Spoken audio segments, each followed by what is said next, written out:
আসসালামু আলাইকুম। আমরা যারা বাংলাদেশের রাজনীতি করি, আমরা অনেকেই বাংলাদেশে কতটা রাজনৈতিক দল নিবন্ধিত আছে সেটা জানি না,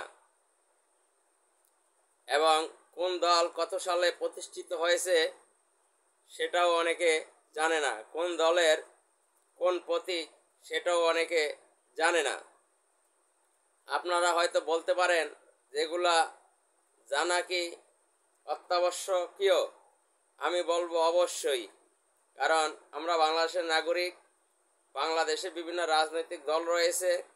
কোন দল কত সালে প্রতিষ্ঠিত হয়েছে, কোন দলের কে আমির, কোন দলের কি প্রতীক, এগুলো বাংলাদেশের জনগণ হিসেবে জানা দরকার।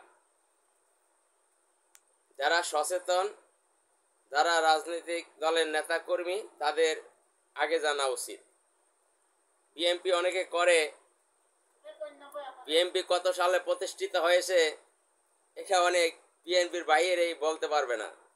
আওয়ামী লীগ করে, আওয়ামী লীগ কত সালে প্রতিষ্ঠিত হয়েছে, আওয়ামী লীগের পূর্বে নাম কি ছিল, এটা অনেকেই বলতে পারবে না। জাতীয় পার্টি করে, জাতীয় পার্টি কত সালে প্রতিষ্ঠিত হয়েছে এটা অনেকেই বলতে পারে না। আসলে এগুলা জানতে হবে।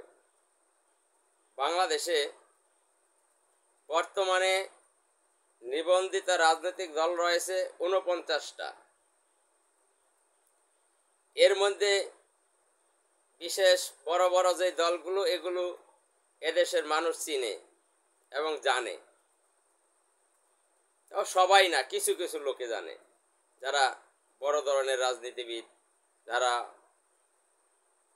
গবেষণা করে, যারা রাজনৈতিক সচেতন মানুষ, তারা অনেকেই জানে।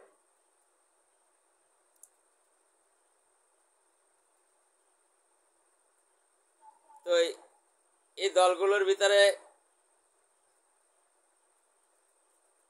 প্রধান দল ইসলামী আন্দোলন বাংলাদেশ, দ্বিতীয় বাংলাদেশ জামায়াত ইসলাম, তৃতীয় আওয়ামী লীগ, চতুর্থ বিএনপি, পঞ্চম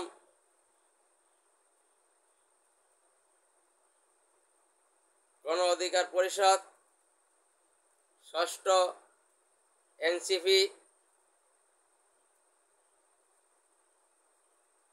এটা একটা আমি ধারণা দিলাম। তারপরে অনেক দল রয়েছে, কৃষক শ্রমিক জনতা লীগ, যার চেয়ারম্যান বীর মুক্তিযোদ্ধা জনাব কাদের সিদ্দিকী।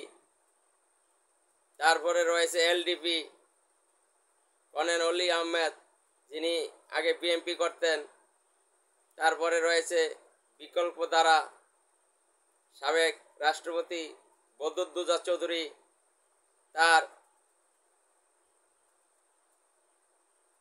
দলের নাম হচ্ছে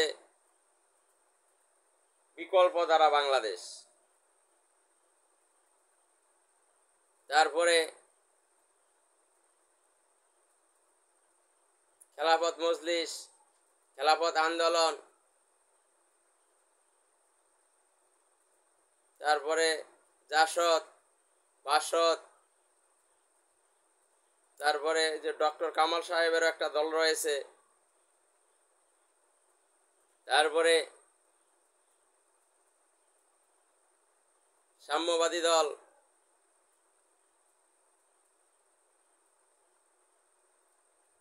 ইসলামী ফ্রন্ট, নেজামে ইসলাম, জমিয়তে উলামা,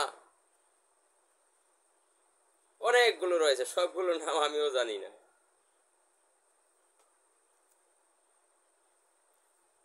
তবে সব দলের কিন্তু ভোট নেই। কিছু কিছু দলের সারা বাংলাদেশে ভোট রয়েছে। ইসলামী আন্দোলন বাংলাদেশ, এ দলের সারা বাংলাদেশেই ভোট রয়েছে। ওয়ার্ড থেকে শুরু করে তাদের বিভাগীয় পর্যায়ে সকল স্তরে তাদের কমিটি রয়েছে। তারপরে বাংলাদেশ জামায়াত ইসলামের সারা বাংলাদেশেই তাদের ভোট রয়েছে এবং সারা বাংলাদেশে তাদের শক্তিশালী কমিটি রয়েছে। আওয়ামী লীগের সারা বাংলাদেশি ভোট রয়েছে, বিএনপি সারা বাংলাদেশি ভোট আছে।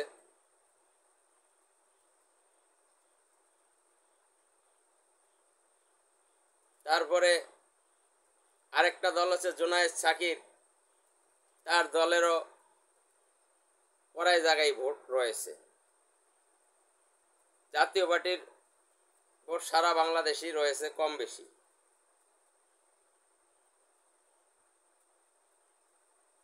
এখন ব্যাপার হচ্ছে তাদের এই ভোট জাতীয় নির্বাচনে কি ভূমিকা পালন করবে। সব দলের ভোট যদি পেয়ার পদ্ধতিতে হয় তাহলে ছোট ছোট যে দলগুলো আছে তারাও যদি 1% ভোট পায় তাহলে তাদের একজন প্রতিনিধি পার্লামেন্টে থাকবে। পেয়ার পদ্ধতি না হলে অনেকেই অনেক আসন থেকে জিতে আসতে পারবে না। আবার পেয়ার পদ্ধতি ছাড়া অনেক দল রয়েছে, তারা পেয়ার পদ্ধতি ছাড়াও কিছু কিছু আসন থেকে জিতে আসতে পারবে, তবে এর সংখ্যা খুব কম। আবার অনেকে রয়েছে জোটবদ্ধভাবে নির্বাচন করে হয়তো 2-1টা আসন পেতে পারেন।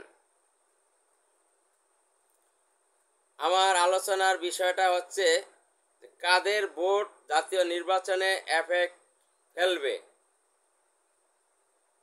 এর ভিতরে ইসলামী আন্দোলন বাংলাদেশের ভোট জাতীয় নির্বাচনে সবচাইতে বেশি এফেক্ট ফেলবে, কারণ ইসলামী আন্দোলনের ভোট ছাড়া, ইসলামী আন্দোলনের সমর্থন ছাড়া এই বাংলাদেশের জমিতে, বাংলার মাটিতে কেউ সরকার গঠন করতে পারবে না।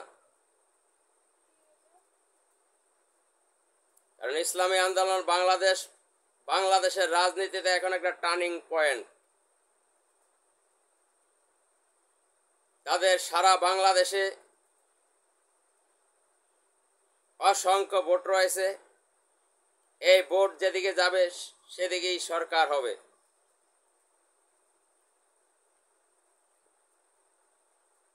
যেমন এনসিপির কিন্তু সারা বাংলাদেশে ভোট নেই, কিছু কিছু জেলায় তাদের ভোট রয়েছে। গণ অধিকার পরিষদ, জনাব নুরুল হক নুরুর দল, তাদেরও বেশিরভাগ জায়গায় ভোট নেই, কিছু কিছু জায়গায় তাদের কিছু সমর্থক তৈরি হয়েছে। কিন্তু পেয়ার পদ্ধতিতে যদি নির্বাচন না হয় তারা জিতে আসার সম্ভাবনা খুবই কম।